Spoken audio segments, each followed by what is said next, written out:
Well, good evening, everybody. Welcome to, I think, the 5th episode of Carolina Outdoor Adventures TV's Thursday Night Outdoors. With me this evening is John Sparks, who is our producer and also my cameraman. How's it going, guys? When he can get down, the go guy, when he can get down off the mountain up there. And for a special guest tonight, we're going to have Jeremy Colvin from Hooked Up. And he started a new channel. So what you're watching tonight is you're watching Thursday Night Outdoors. And this is our 5th episode. And what we do on Thursday Night Outdoors is we have content providers on our Roku channel, the Outdoor Adventures channel. And all these guys have really good shows. So from time to time, we ask them to be guests on our program and have them talk about fishing and what they do in their parts of the country. So that's what we do here. And we'll bring in Jeremy here in just a little bit. I think he's back. Let me go ahead and bring in Jeremy Colvin from Hooked Up. Hey, Jeremy. There he is. There he is. Hey, Jeremy, can you pick up your camera just a little bit? Just a hair, tip it up. Up, a little more. Yeah, that's better. Yep, there we go. Perfect. There. Awesome. Okay. Now we can see the whole man himself. Okay, Jeremy Colvin from Hooked Up. For those of you who don't know, Jeremy used to have another show which was Fin Seeker TV, and he started this new show that he's got. So you want to check him out on YouTube, and he's got some great programs and great things that he's got going on. What Jeremy does is he catches a lot of nice catfish up there. You're from Kentucky, right, Jeremy? Yes, South Central Kentucky. Why don't you tell us a little bit about yourself up there and tell us what's going on up in Kentucky right now? Well, my name's Jeremy Colvin. I have the channel Hooked Up, and I live in South Central Kentucky on Barren River Lake. It's a small 10,000-acre reservoir here in southern Kentucky, and we fish a lot here. We do travel a lot. We just got off the Tennessee River yesterday, and we go to Ohio River and West Virginia, Alabama a few times a year. So we like to travel around and fish different areas. That's awesome. Yeah. And you have your son on there quite a bit. I know you guys. I've been watching a little bit about what you got going on. You guys fish tournaments quite a bit. You and your son, don't you? Yeah, we don't fish a whole lot of tournaments, but when I do, he's usually my partner, and 90% of the time when I'm on the boat, he's out there with me. So we have a good team going, and I enjoy being out there with him. Yeah, he looks like he enjoys being out there hauling them catfish too. I got a couple of clips we're going to play later on where you and your son are out fishing, and it seems to be that the both clips I picked out for some reason, you were out in weather that just wasn't really that cool. I mean, one of them, there was snow coming down, and matter of fact, you were with a buddy of yours, and there was snow on the windshield. So, but you were catching catfish, and let's talk about that a little bit before I play a clip. When you're catfishing under them conditions, is there, other than the fact it's cold, and I guess other than the fact that you've got to slow your presentation down and you're slowing in your, I presume you weren't trolling or you weren't drifting or dragging or anything. You were probably sitting still. You have to slow everything down when you're fishing under them conditions for catfish? Sometimes, but wintertime, the big blues, they can be pretty active. So it's not like you just have to sit and wait them out. You will usually find me anchored up on a ledge, or if I can find a deep hole or something that they're in, that's usually the two spots you'll find me in. But usually you don't have to sit there long. In the wintertime, they're pretty aggressive. Okay, all right. Jeremy is also one of our content providers. You can catch him, like I said, follow on his YouTube channel. And also, if you like to watch the hunting and fishing shows on the big screen, you can go to our Roku channel, and he's also got all of his videos up on there too. So everybody. It seems like everybody has their own style for catching catfish.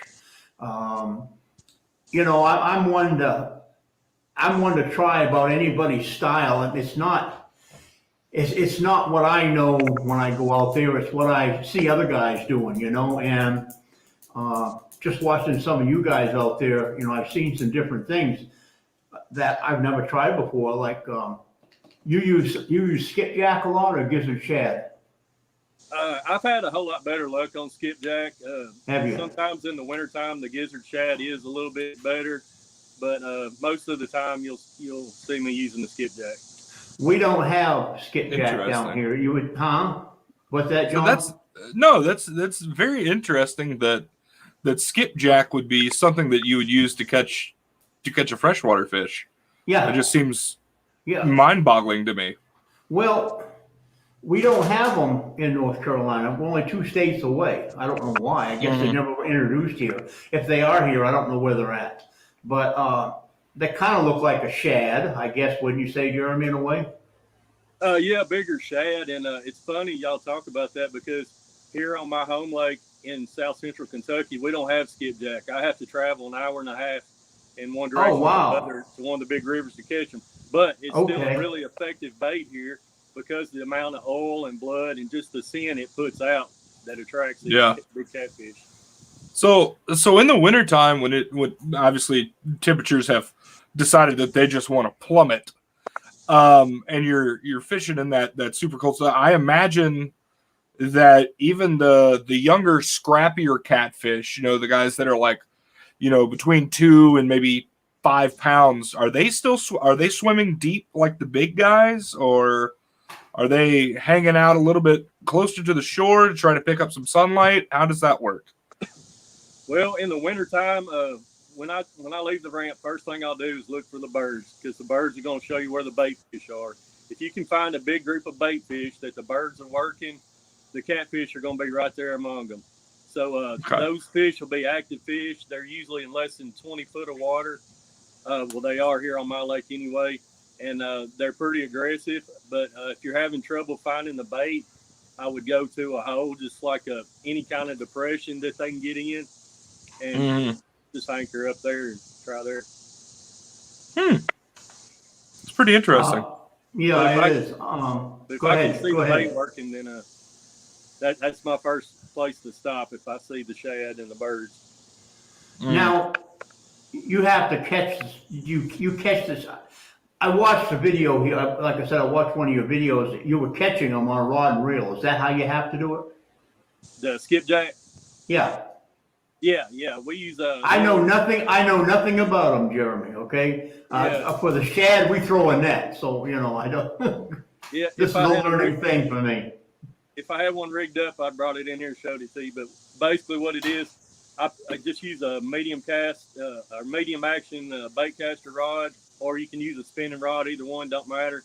I use 12-pound line, and what I'll do is I'll get these little curly tail grubs, like a 1/16 ounce, and I'll tie 3 of them about 8 inches apart, and then on the bottom of my line, I will put like a silver buddy or a spoon or something, just something that's got a little bit of weight to it, because what that weight does, it gives you that longer cast. And we're just going up in the dam around the edge of the bulls and throwing those rigs and just burn them back to the boat. And sometimes you catch 2, 3, and 4 on a single cast. So it's pretty fun. That's interesting that you could fish those catfish in the cold months that fast and that hard. That's right. I would have never thought of that. Right. Yeah. Right. They're pretty active. Even the bigger fish seem to be more active. For me, anyway. Let me go ahead and play this first clip so everybody can see what some of the stuff you go through up there in Kentucky. I mean, this looks real. I mean, I've done this before for stripers, but never for catfish. This looks really cold, everybody.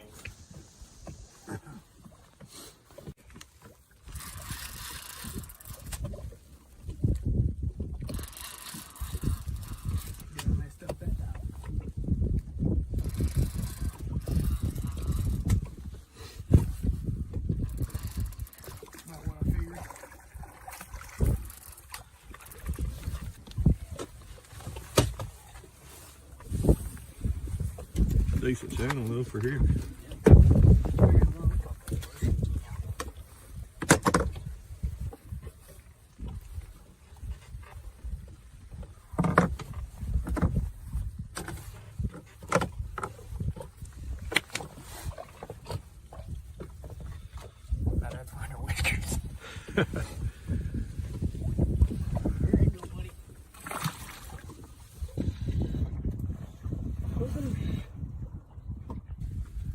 It's coming a blizzard this morning.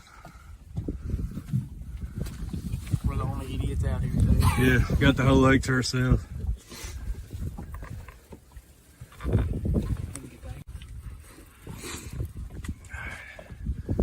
It's like last week we were reeling them in and realized there's one on there. Two. That's a bigger channel. They're bad about sitting there when they bite this time of year. When we realize the other ones that's had a bite, oh, we'll get him off first.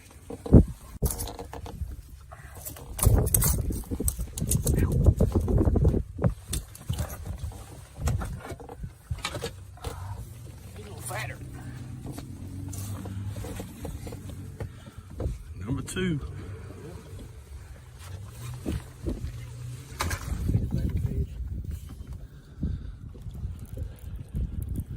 Oh, you're right. Oh, that's why he felt bigger. I'll pull him out. Coming in backwards. Blue though. Yeah,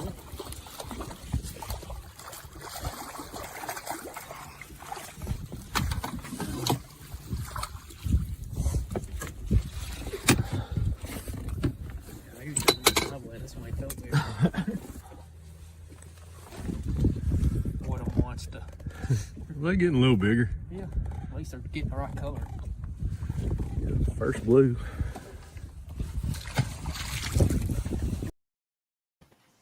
That was that was so cold. I had to go turn my air conditioner off. But, I'm gonna tell you, I would kill to be. That is like those are like my prime conditions. I thrive in the cold. So I tell you what, when you guys go out this winter, you let me know. I will drive to Kentucky and go with you. Anytime, buddy. I remember that day pretty well. I think it was in the teens that day, and it come a snowstorm that morning. And we had just left the boat ramp. We hadn't gone 100 yards, and I drove over a little 20-foot hole right there, and I saw a bunch of fish stacked up in it. So we anchored on it. Just gonna give it a few minutes, and I think we caught 4 or 5 right there real quick. We had the first fish on before we even got all the rods out, so they was pretty active. Oh, I mean, perfect. I mean, how 100 yards from the freaking dock? Are you kidding me? You guys didn't even have to look. Are you kidding? what he's not telling you is they stayed close to the dock so they could get back to the vehicle and warm up. And that was a spot that was a spot I've never fished before. I just happened to notice it on my graph. Yeah, I said, hey, we're going to stop here for just a minute. There's some fish here. yeah. We didn't catch no big ones out Well, I don't know, but it panned out. Well, I mean, really, realistically, it's not always about catching a big fish. Right. We went up to a lake. We haven't put any of the shows up yet because, to tell you the truth, we got a lot of editing to do on these. But me and John and Shane went up and fished the lake last Friday, wasn't it, John? Something like that. I think it was it. Friday. Yeah. And up in the mountains, and just a small lake, and we were catching some of the biggest brim I think I've ever caught in my life. I've got a big hand, and they were bigger than my hand. Yes, and And we caught, the prettiest colors too. Yes, I mean, yeah. so vibrant. It was insane. Yeah, and the catfish. Now there weren't any big ones. I guess probably the biggest catfish might have been, I don't know what, 3 to 5 pounds, John. It was. I think the biggest one that Shane pulled out was around 4.5 pounds. I think. But they were pretty consistent, which was insane. And we're fishing with these guys on just light tackle. So I guess my point is it's not really, I don't think, how big the fish is all the time. Mm-hmm. I think it's what you make of the time when you're out there fishing. Yeah. We'd all like to catch a big fish. We'd all like to get a big buck, but it don't work like that all the time, you know? So I do actually have a question for you, Jeremy. So I noticed in that clip there, the channel came up and he looked a little paler in color, and same with the blue. Is that something that's normal for the colder months? We see a lot of, especially the blues. They're really white in about January and February when it's real cold. That's where they're staying in deeper water. Maybe I don't know what causes that, but yeah, they're really white in color around here that time of year. Interesting. What's your favorite go-to rig? I guess I noticed one thing you were doing. I don't think it was on this clip, but we'll see it on the next clip. You were using kind of like what we call the Santee Cooper rig. Okay, are you familiar with it? Okay. Oh yeah. But you had a kind of a bobber in between there, Jeremy, that we use on the coast for catching redfish and trout. It's what they call like a clicker bobber. Is there a reason you're using that type of a float? This float right here, that's what you're talking about? Yeah. This is the Kirby rig. Get these from Dale's Tackle. I use these a lot in the summertime. What it does is it floats your bait up just right off the bottom. Right. In the wintertime, I will usually fish my baits right on the bottom. They like it better, especially if they're buried up in the mud. But 3/4 of the year, I got one of these tied on. And I just have more luck just having my bait that's 6 inches to a foot right off the bottom. Okay. I'll show you my whole rig here. Basically just a It's interesting. It's a basic Carolina rig. Right. That's basically what the Santee rig is. It's a Carolina rig with a float in the line. Yeah. You're gonna have to give me just 1 second. I done got tangled up. There you Oh, go. you're good. All right, let's take a look at this thing. Yeah. This is 40-pound main line. This is slime line. Okay. It goes down to a swivel right here. And just above my swivel, I have a no-roll sinker here. This is this right here is a 5-ounce. Here on the lake, my home lake here, we don't have any current most of the time. So I use a lot of 4s and 5s. Okay. If I'm going to like one of the bigger rivers, like the Tennessee River or something, and the current's heavier, then I'll have to go up to 6, 8 ounce, and sometimes even heavier than that. And coming off just below my swivel, I have 60-pound leader line right here. And about 10 inches away from my swivel, I have this Kirby rig tied on. This rig right here, it's wire. It has a float in the middle. That got a wire on it, yep. It's got beads on both sides. It provides a little bit of a rattle. You can hear it a little bit. Mm-hmm. And then on the other side of the Kirby rig, I got about 6 inches. And I'll have usually a 9/0 hook. And that's pretty much the rig I use most of the time. Now, like I said, the lake I live on here, we don't have no current most of the time. Braden has a little youth tournament here Saturday morning. We're getting ready to go fish. So the anchor fishing's not going to be real effective. You can set and hope, get lucky if one comes by, but we're going to have to cover water, and we'll be doing a lot of drifting. So basically, this weekend, we're going to be going just with the basic Carolina rigs.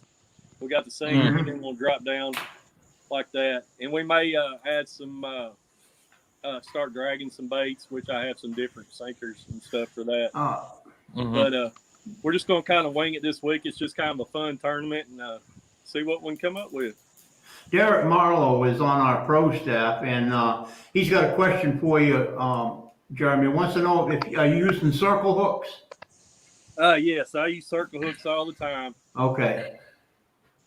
That's so that's a 9/0 circle hook? Yeah.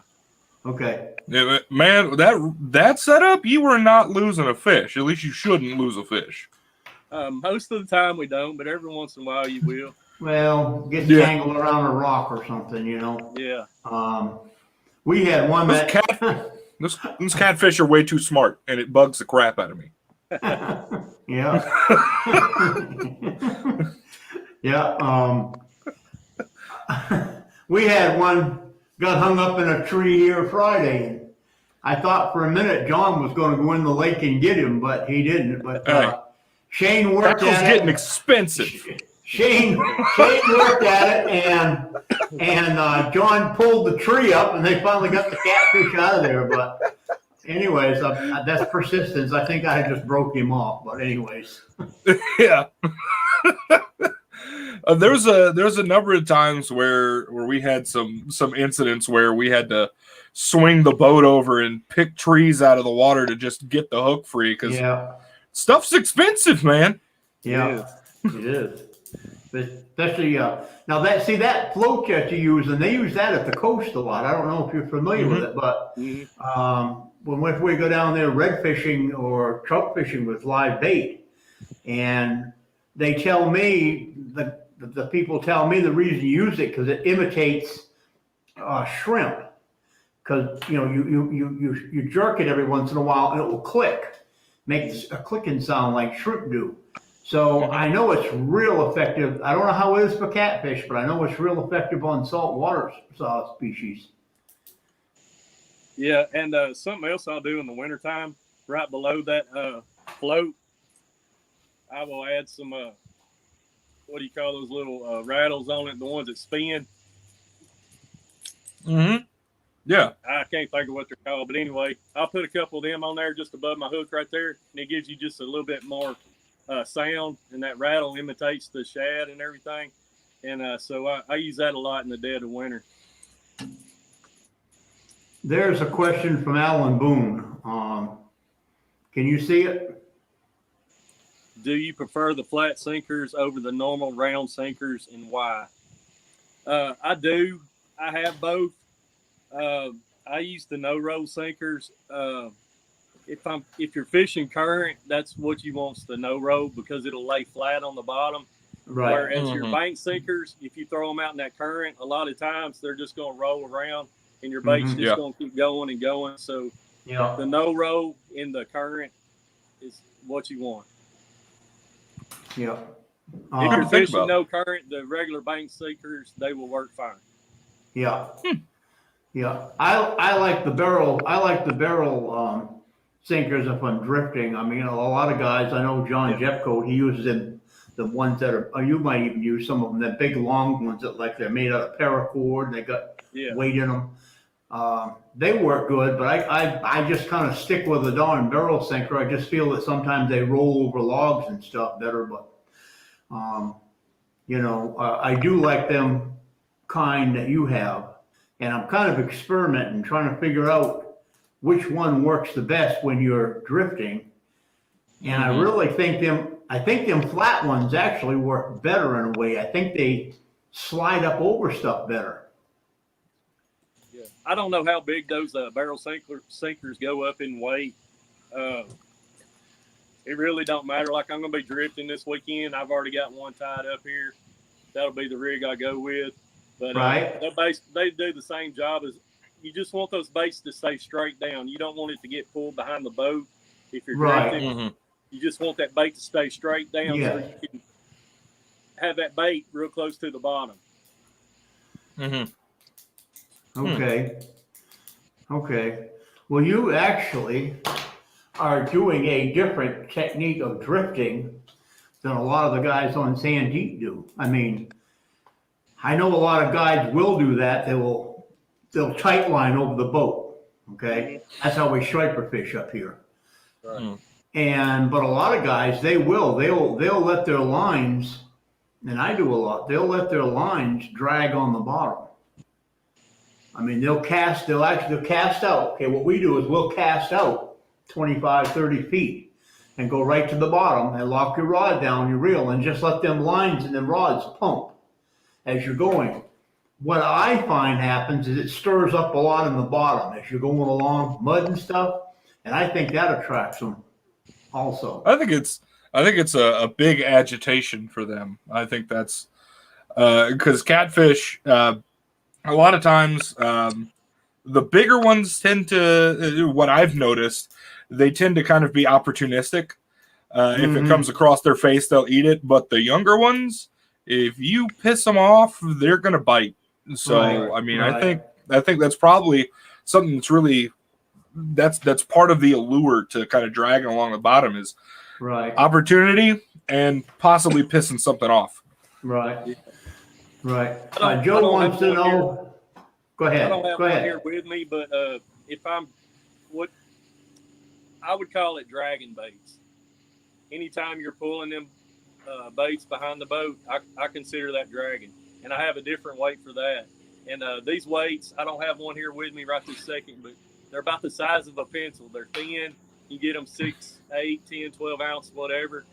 And the reason they're long and skinny like that is because they come over the timber and the rocks easier.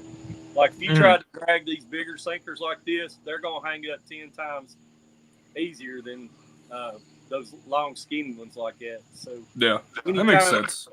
Yeah, so I'll use these when I'm either anchored fishing and got my rods Right. casted out, or if I'm fishing vertical, straight down, just like a slave Right. drift. But anytime I'm dragging, I want those long, skinny weights. You do? Okay, so you prefer them Yeah, for dragging or drift fishing. you're going to get hung up a whole lot less that way. Okay, all right. Okay.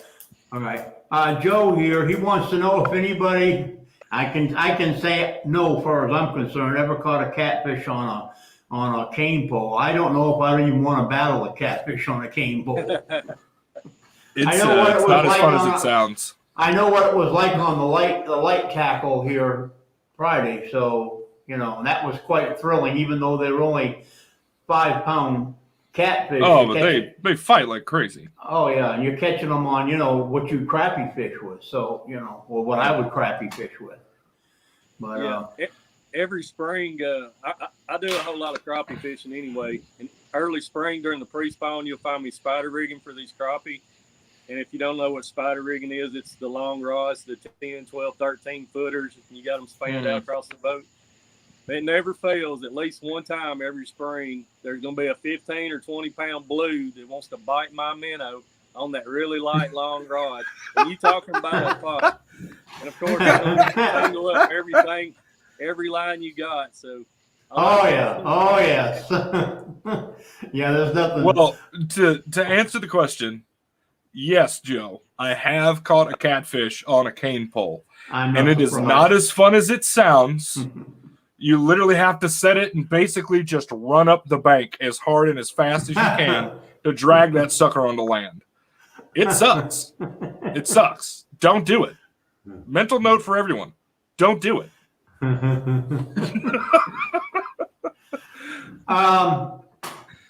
I was going to ask you another question, but I lost track of what I was going to say. Let's watch this next clip. Maybe I'll figure it out in the meantime. Hey, good morning, guys. This is the first trip of the new year for me and Braden here. We come down to my hometown of Hendersonville, Tennessee today. Hadn't fished down here in close to a year. And gonna see if we can put the first catfish of 2021 in the boat this morning. So y'all stick around and see what we can make happen.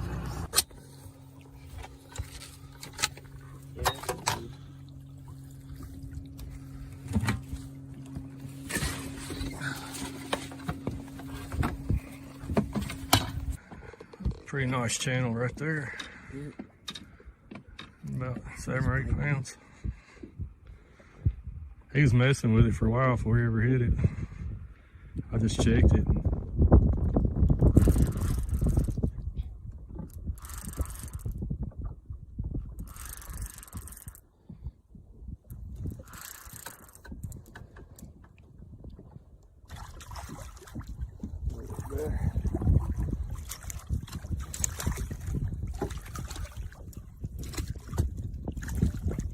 Load him in the net. Another rod went down. Doubled up. Not a big one. Still fun when you can catch a double. Oh no, you're gonna get tangled up in this. It's alright. Is he in that line, or is that one getting hit by? I think he's a little smaller than that. He's still good. Here, let's see if I can. Oh yeah, it's called on his motor. There you go. Fish number 4. This one's a little bit bigger than some of the other ones. Still not a giant though. Don't set it up there where I'm fixing to see it. Oh. Dink done got him another. Yeah. Fish number 4. Just chomping on It's been cold, but we've been picking them off a little bit, ain't we? Good one. Put him back in. I think it went down. It just went down a second ago. I seen it, but I thought he got off. The line's moving. I think he's on Oh there. yeah, he's on there. Oh yeah, that feels like a better one. Oh yeah. It's like a 15-pounder. Step over to your. Oh, there he is. Oh yeah. Get the net. Sorry. We just put that other fish back in. We're just reeling them up. Oh, a good one. Biggest one of the day. Yeah, I called it 15-pounder. Braden ends the day with this beast. Dadgum, man. That was a nice one. Oh, and That Derek, was- that- what you're talking about here, met a man who would drift bait with a treble hook on a cane pole in Oklahoma and would flat murder. That is what we call a psychopath. Okay.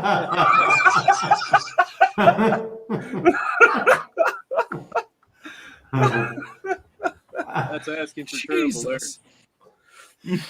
Joe must have missed the setup. Jeremy, if you would real quick, he's asking what setup are you using, if you don't mind me asking. So just roughly run over it again there. It's go ahead, Jeremy. If I'm anchored up, this is the setup I go with. It's a 40-pound main line right here. And I have a swivel right here. It's basic Carolina rig. I have a 6-ounce no-roll sinker right here. And down here on my leader line, this is 60-pound line. And most of the time I use these Kirby rigs, except for in the dead of the winter. Now, I can't remember if we did in that video clip that you just showed, but I did catch some fish when it was really cold, floating them baits up off the water. But it's more effective in the warmer weather, but we have caught them in the cold weather too. But this is my 60-pound leader line. And then I got about 6 inches from the float to the hook right here. This is a 9-aught circle hook right here. And that's my basic rig I use for anchor fishing. In that video there, were those spoons that you had placed on the line? No, I didn't have any spoons. No, I don't know why. It looked like, I guess it was just different color bobbers. I think it was the way he was holding the weight. It might have been the sinker that you saw. Yeah. Okay. Yeah. By the way, those rods are absolutely gorgeous, man. Where did you find those? Well, they're pretty dirty right now, but these are Slime Cat rods. I thought so. I like the green. These are. I have 3 medium heavies and 3 medium extra heavies. I got them. My reel, it's a Ambassador. It's the 7,000 Abu. 7,000 right here. It's spooled with 40-pound line right here, slime line, and that's my basic rig I use all the time. But yeah, I mean those are gorgeous. Good. We've caught fish in the 50s and stuff.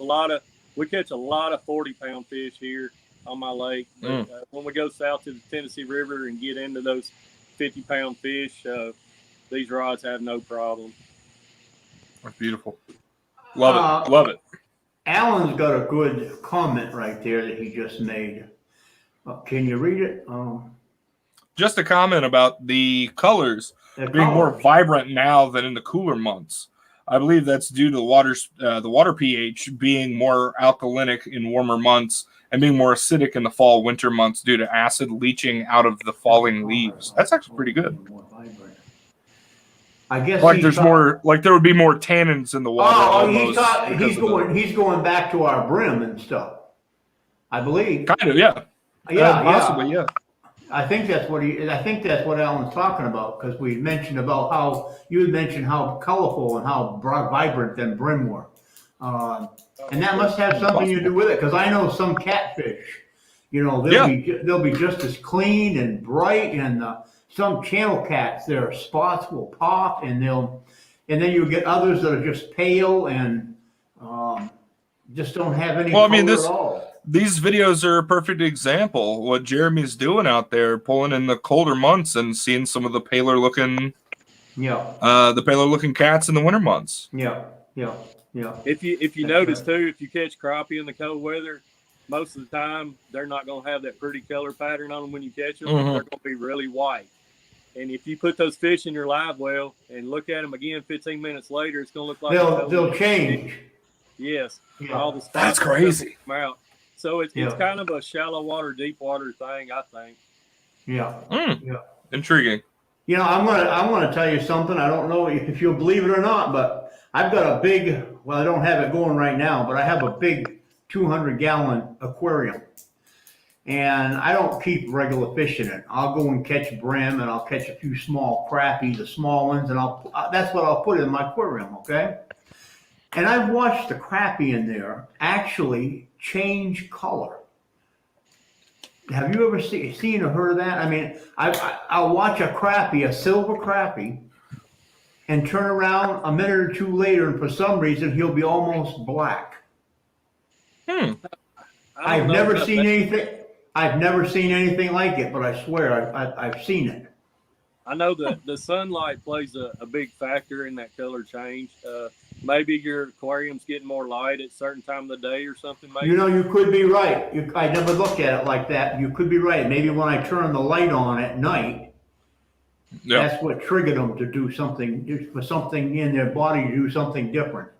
Could be. Yeah, could very well be. That's interesting. Yeah, it was wild the first time I ever seen it happen, but I didn't know what I had in the tank. But anyhow, all right, on that last clip that we just watched, you guys were fishing at a lake in Tennessee. It looked like it was a pretty good day, and there again, it was cold weather. It just seemed, and I got to tell you, I haven't done a lot of catfishing in cold weather. We're always, me and Shane are either trout fishing or we're doing something else. But it looked to me like, you had a pretty good day there too. Most of the time, like I said, if you can find the bait and you're catching fish, you can stay warm and stuff pretty easy. Yeah. But there are days that we go out and, it's a skunk day and we're just sitting there cuddled up by the heater wondering why in the world we're sitting out there.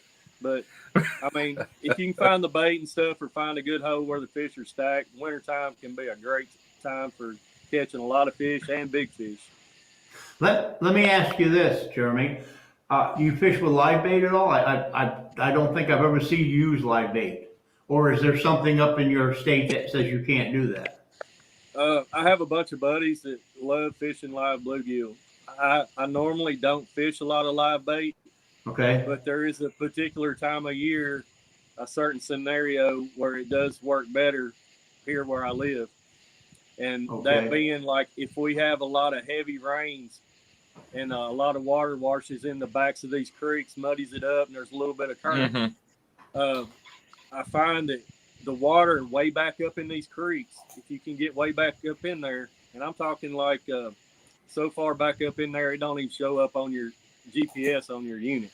That's how far up these creeks would go. But you can get back there, and if that water's got some a muddy tint to it, and there's a little bit of current flowing, a live bluegill is hard to beat. They will hit that most of the time over cut skipjack. But that's one of the few scenarios where I fish. A lot of the people that fish for flatheads, they fish them all the time, but I mainly fish for the blue cats, so I just prefer the cut bait. Right.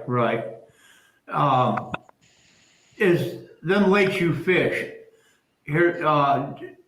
they were most all of them, I thought, they looked like they were channel cat. Is that a fish that's just, the main fish that's in that, catfish that's in that lake at that time, or that's all that just in that day you could catch? That first clip you showed, it was a 20-foot hole we stopped at. It was like 100 yards from the boat ramp. Okay. It's a spot I never fished before, and I saw those fish on the screen. We dropped in there, and it just happened to be full of channel cats. Okay. The next spot we went to after that, we anchored up on the ledge, real close to the flat where some shad was working, and we got into the blues right there. But I mean, Okay. most of the time I will use bigger baits and just to kind of eliminate the channels. But in the wintertime, I find that the smaller baits do work better for catching the bigger fish on this lake anyway. But anytime you put those smaller baits out there, you're going to start catching more smaller fish like the channels. Okay. Shane just came in. I'm going to bring Shane Cannon. He's the co-host of our TV show. And Derek also, where'd it go? Derek has a question right there. What is your personal best on catfish? My personal best is a 46.5-pound flathead, and my blue cat is 45 pounds. Wow. Huh. Wow. Nice. Hey, Shane. Hey, Jim. Sorry I come in late there. Well, I figured, I know your schedule's not very good, so I figured you were probably running late or didn't get home, and I just asked Alan, I just texted him, asked him what happened, to make sure you didn't get in any problems or anything, but we're just talking to Jeremy Colvin. He is in Kentucky. He's a cat fisherman. He's a crappie fisherman. We haven't talked about crappie at all tonight. We might probably ought to brush on that a little bit, but he does fish tournaments and that type of thing, but we just showed some clips where he was fishing some real cold weather. And we kind of brushed on a little bit about what was going on Friday there and talked about our trip up there a little bit. But anyways, the last, so you just are your own preference, don't use a lot of live bait. For catfish, I don't. Okay. If I fish more for flathead, yes, I would be fishing more. Okay, live all bait. right. That's weird because down here, I think some days they'll go with live bait. That's what they'll hit, and they won't touch cut bait. Some days they'll take cut bait and they won't touch a live bait. I guess it's just a question of the weather and the conditions and how they feel. It is. Conditions plays a lot of it. But for me, my main confidence is if I have a big bloody skipjack head on, I just feel like the rods are fixing to go down any minute. That's my confidence bait. I've had more luck on that bait, and that's just why. Okay. Most of the time. So you were saying that you were saying that you don't necessarily fish so much for channel cats. Do you prefer blues? What is it about the blues that you prefer, if that's the case? I just love to watch the big takedown. When a blue hits, he hits with bad intentions. It's not like a channel cat sitting there. You have to watch it tick. I mean, that rod's just going to bury over in the water. It's a slam. It's a slam. Yeah. It is, and that's just the fun of it for me. I love to watch the takedown. Yeah. And I bet in your experience, do they fight a little harder than a channel? I've always heard that your flatheads fight harder, but I don't know. I've caught a lot of fish in the mid 40-pound range, and some of them has fought crazy, and some of them just kind of come up and didn't put up much of a fight at all. So I mean, it's kind of hard to tell. I guess time of year and everything, and I got you. a lot of factors. All right. Alan asked a question. Now this with big cat fishermen is a no, Alan. But he wants to know if you use stink bait, dough balls, or what, since you don't like live bait. Cut bait. Are you using cut brim, cut shad, cut skipjack, right? I mean, Yeah, I don't use the stink bait or nothing. The stink bait's mainly for your channel cats and stuff, and I just don't target the channel catfish. Right. I don't eat a lot of catfish. I eat mostly crappie. I'm just out when I'm catfishing. I'm just fishing for the biggest blue cat I can find, and I'm using big chunks of gizzard shad or skipjack. If I'm going to go out and catfish, and I want to catch numbers, like for a fish fry, or if I want to fill the cooler, I'll use stink bait or something like that. But if I want to go out and catch quality, bigger fish, then I'll use something else. That's I'll use cut bait, live bait. Right. I'm like him. I like to use cut bait for blue cat and use like a live minnow or live bluegill for flatheads. So Yeah. Now Shane does a lot of catfishing. He does a lot of catfishing in some rivers and things where no man has ever gone before. I mean, it's.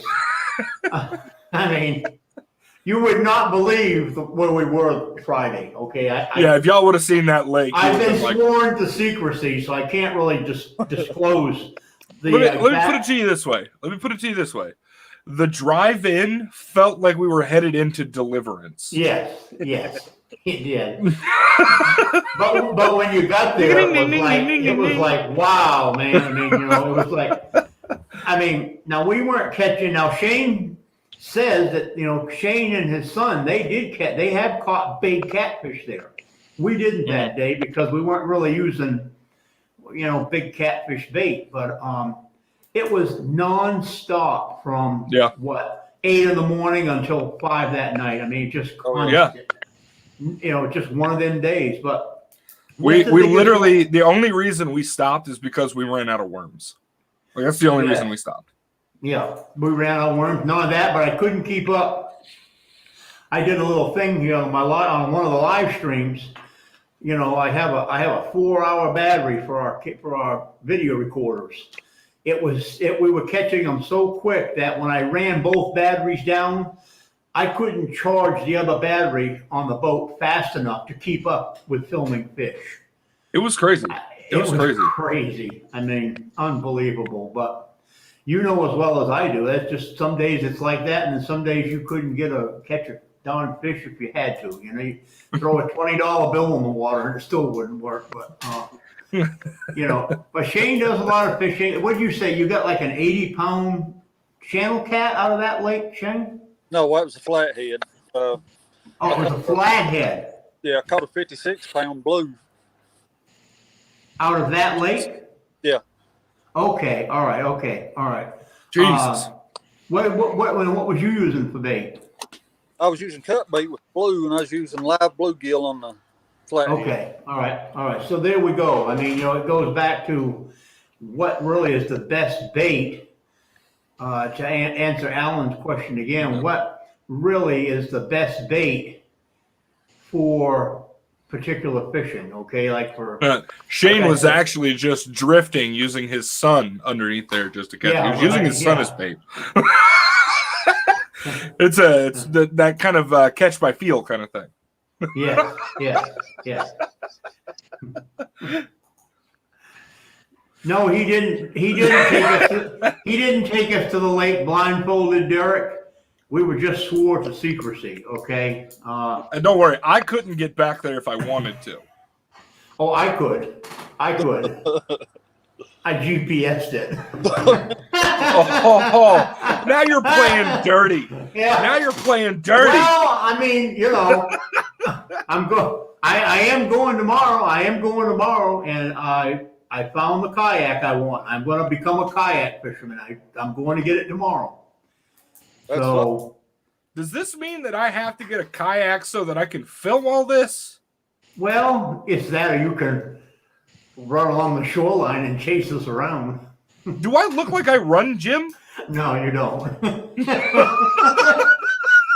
No, I'm not. I'm going to leave that alone. Okay. No. So everybody who fishes has a honey hole, right? Yes. They have the one spot that they refuse to tell people about. And I'm sure, Jeremy, you've got stories about places that you obviously can't mention the name of. Yeah. But give us an idea about where and a time that you found a honey hole. Who are you asking the question to? Jeremy. Well, having To a me? YouTube channel, I figured out that your honey holes are no longer secrets if you're posting these videos.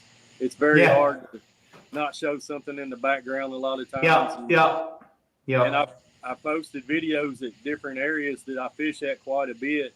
And I come back the next day and there'll be 2 boats sitting on it. And I've never seen anybody fish these spots before. So I try to be careful in my filming, but at the same time, I mean, you're fishing the conditions. I mean, you could catch these fish here one day. You could come back tomorrow, they might not be there. There's a lot you're going by the weather, your bait presentation. There's a lot of factors. Just because somebody else is fishing it, that don't mean they're going to catch fish there. Yeah. So what is your like, I'm not going to say a PB on weight, but let's say a PB on quantity of haul of catfish or crappie. Like, what is your biggest pull in? Go ahead.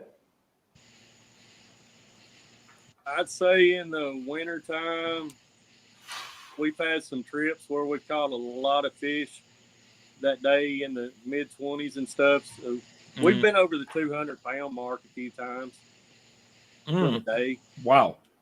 So if we can get into those 20, 30-pound fish and get several of those, it don't take long to add up. Wow. Wow. Very nice.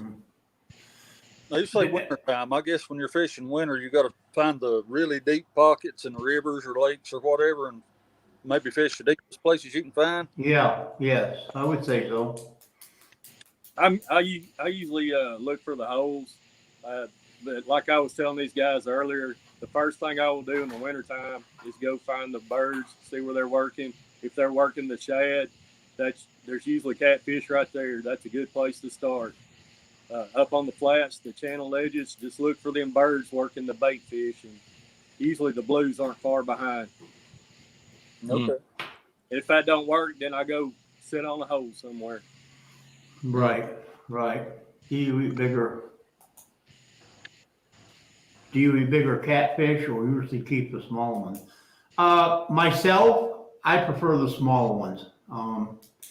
Whenever I go down and film at Santee and stuff, I throw them big catfish back as fast as I catch them. And then when people see the show, they go crazy because I'm throwing back big catfish. But I'll be honest with you, I don't think they taste as good as small catfish. That's my own personal opinion.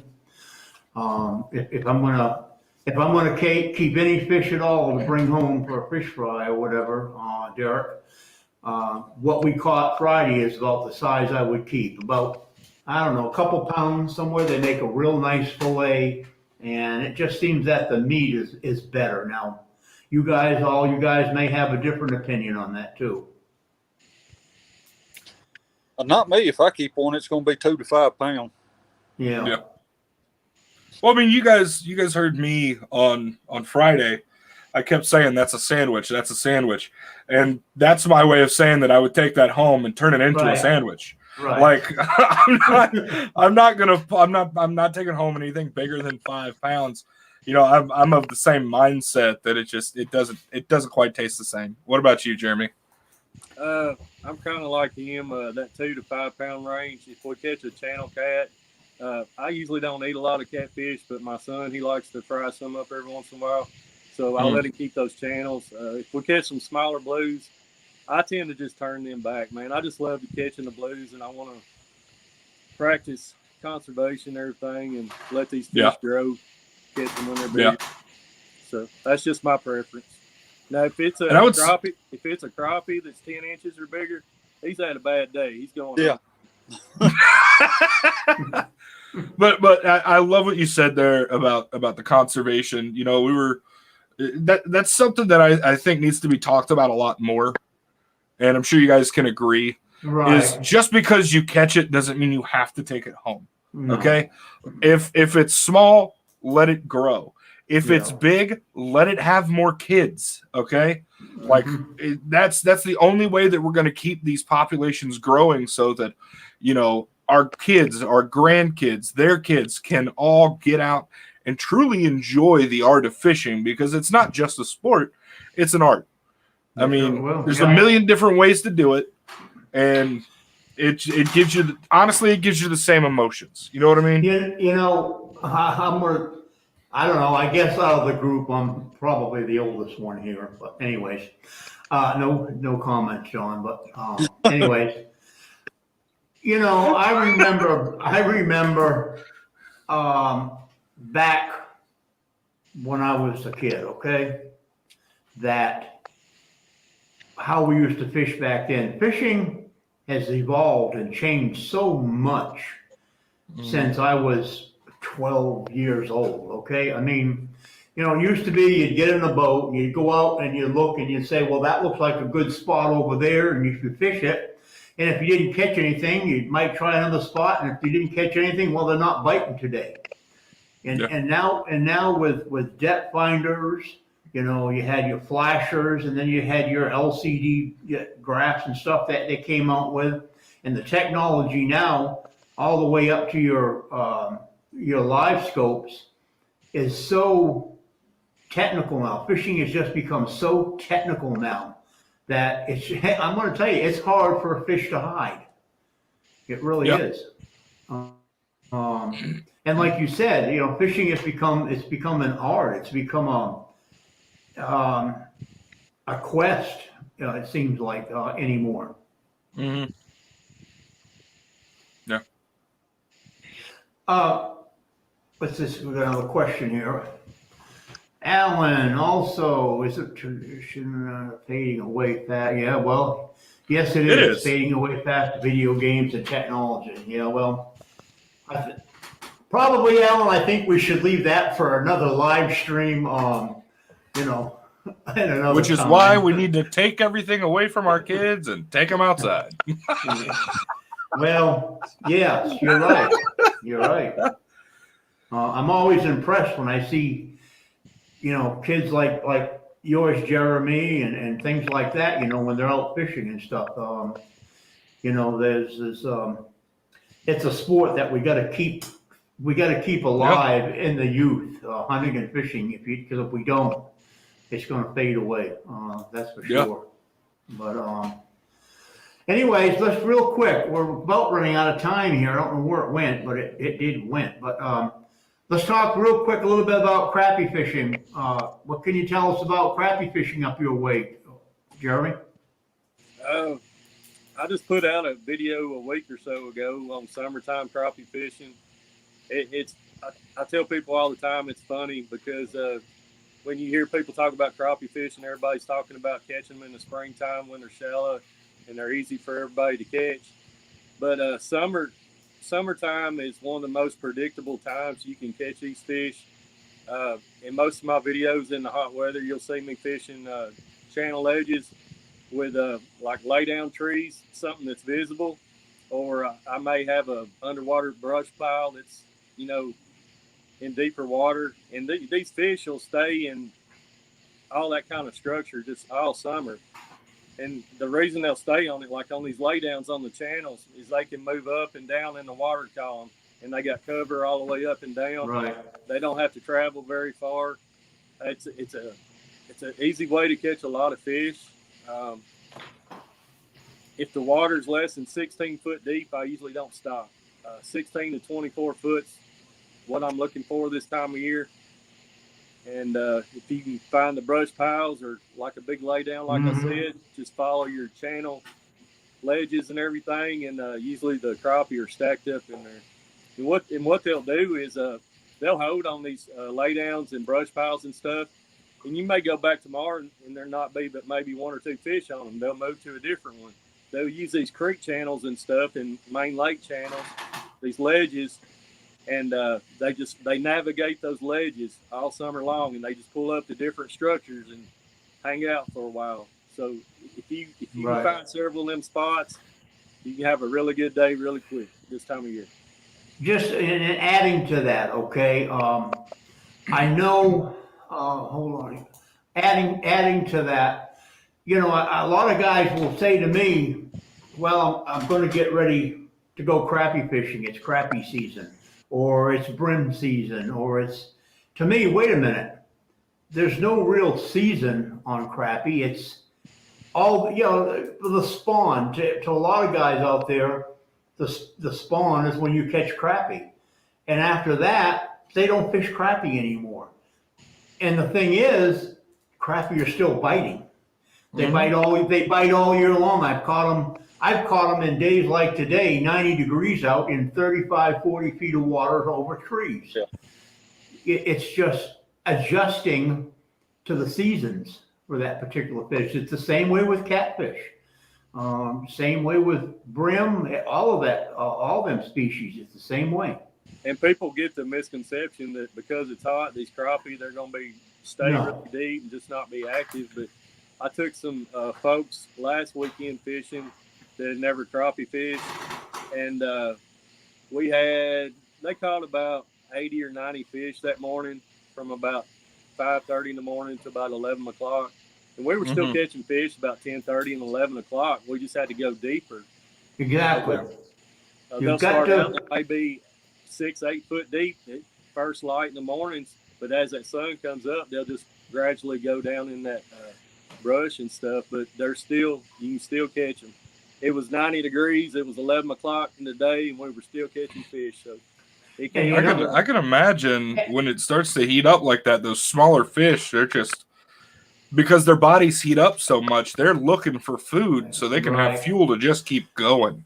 Yeah. And that's exactly what happened to us Friday, Jeremy, with the fish we were fishing. We started out foggy, overcast, and we were catching them everywhere, okay? The sun came out, and if we weren't throwing in the shade, we weren't catching fish. Yep.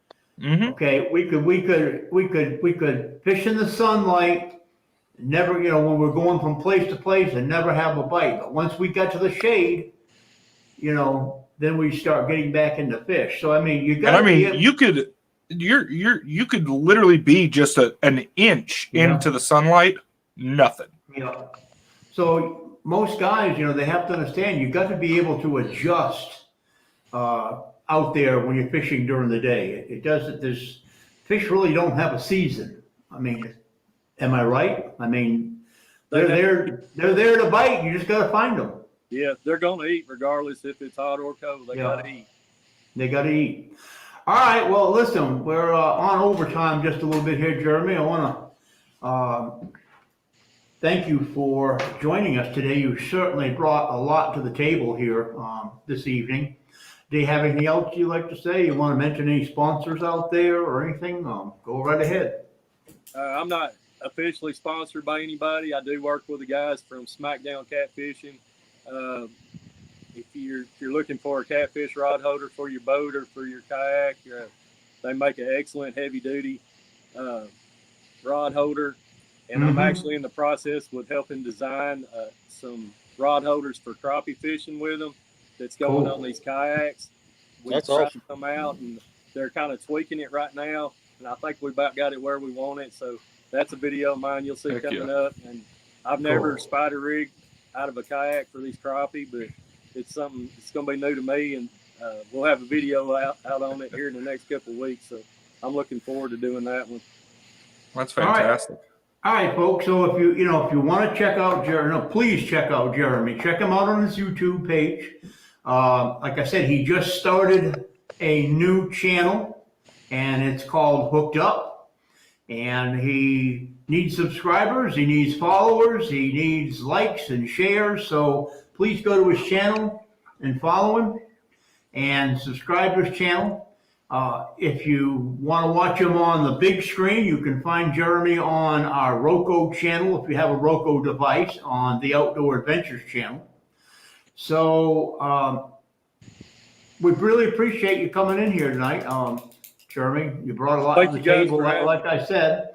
I want to thank everybody who had a question tonight, and all of the followers that come in here tonight, and the likes we got, and all the interest there that people came in here for the show here tonight. So the next show is going to be August, 2 weeks from now. Anybody? Don't everybody answer at once. August 12th, there. Gonna be August 12th, 2 weeks. 2 weeks, okay, there. I don't even know what day today is, man. Okay, anyways. The next show is gonna be August 12th. I'm not sure who's gonna be on, but somebody will be. If not, it'll be me, Shane, and this guy here, John. So, thanks everybody for tuning in. We hope you enjoyed the show tonight. If you have any questions, feel free to contact one of us. If you have any questions about catfishing, be sure to contact Jeremy Colvin. Do you have an actual Facebook fishing page, Jeremy? No, I don't. But you can just message me or look me up on Facebook, Jeremy Colvin. Okay. Message me any questions anytime. I'll be glad to help you out any way I can. Good. Okay. All right. So everybody, thanks for tuning in to tonight's show. I'm Jim Carr from Carolina Outdoor Adventures TV for Shane Cannon, John Sparks, and Jeremy Colburn. We want to thank you for tuning in, and we'll catch you somewhere in 2 more weeks when we do it all again. Thanks for watching, everybody. See you guys.